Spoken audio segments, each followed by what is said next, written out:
Sure. Well, it's the last conference of the conference party season. The Liberal Democrats have been in full voice this week, and really in full voice, slagging their coalition partners to their fullest abilities. I think there's a sort of back office pool going on, who can shovel as much crap as they can, and I think Vince Cable has been the outright winner in my book.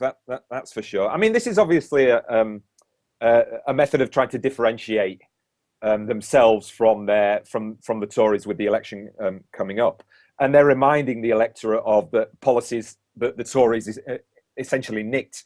For example, the raising of the income tax thresholds to 12,000, which George Osborne announced last week.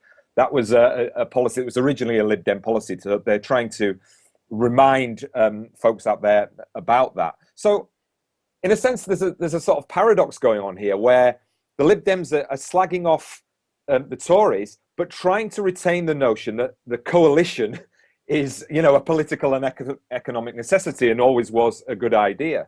That was astonishing to me, Dario. I sat there and I listened to him say, on the one hand, that all of the great ideas that came out of the coalition were theirs, and at the same point, he was, as you say, slagging off Cameron and the Tories for, why would they go into government together in the first place? Well, the far left and the far right. That makes no sense. I think they're regretting it now, because you put your finger on it, Dario, in relation to they have to now differentiate themselves from the Tories. Otherwise, and I think it's going to happen anyway, frankly, they will get smashed.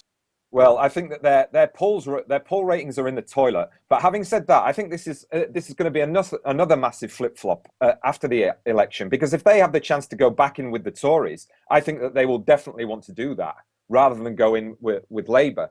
I mean, it's all the vagaries of the popular vote versus the parliamentary system over here. But you could have a situation where Labour could be second in the popular vote, and the Liberal Democrats could be fourth, and they could join together to produce the government that's in power, which really would have no credibility whatsoever. So I think that again, it's this complete irony of the Lib Dems, and it smacks of going back to the problem they had with the tuition fees debacle, for example, that now they're in government, they want to stay in government. But how can you do that when you're essentially slagging off the people that you're supposed to be in partnership in this way?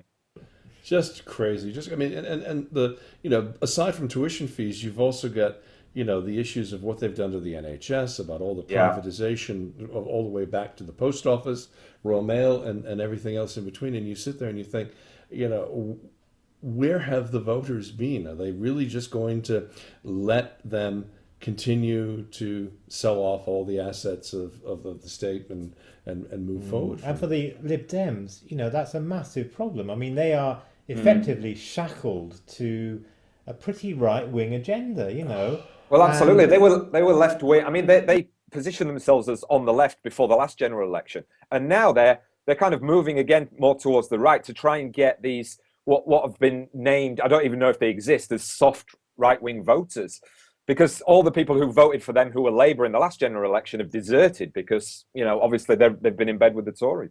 But where does UKIP fit in all this? Because I look at they're sort of doing this Tea Party thing, this ideological conservative purity test.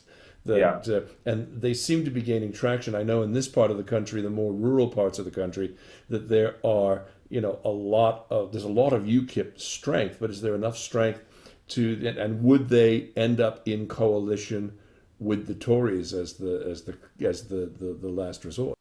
Well, this is the big unknown, I think, of the general election coming up. I mean, actually, I think it's actually today that it's happening. There's two by-elections going on, one in Clacton and another one in Haywood and Middleton, and UKIP, the candidate they've got is an ex-Tory politician, Douglas Carswell, who look, I mean, I hate to talk about looks particularly, but he does look like a Bond villain. All that's missing is the fluffy white cap, really. And he's campaigning on this sort of politics of the past, the idealized image of Britain, the nostalgia of the way things used to be. But in the other by-election, that's in Haywood and Middleton, and that's very close to all of these problems that have occurred with the Rochdale sex trafficking scandals. And it relates a little bit to the the earlier conversation that we were having, they're playing up this politics of fear, you know, the immigration and the sort of creep of Islam and maybe even Sharia law. So you've got two completely different approaches to essentially trying to get the same core vote of centre to centre-right voters who are essentially disenfranchised by the Conservative Party and probably by politics as a whole. You're not going to get the numbers, are you? I mean, you're only going to get about 30%, if you're lucky, showing up to vote in a by-election. Yeah, that's so right. This is the danger that you always look at things such as European elections, and when the BNP and UKIP do well, the media run off and say, "Oh my God, this is such a big bellwether for the general." Exactly, but it's based on a tiny percentage. Absolutely, Sure. I mean, the European elections and by-elections are not representative.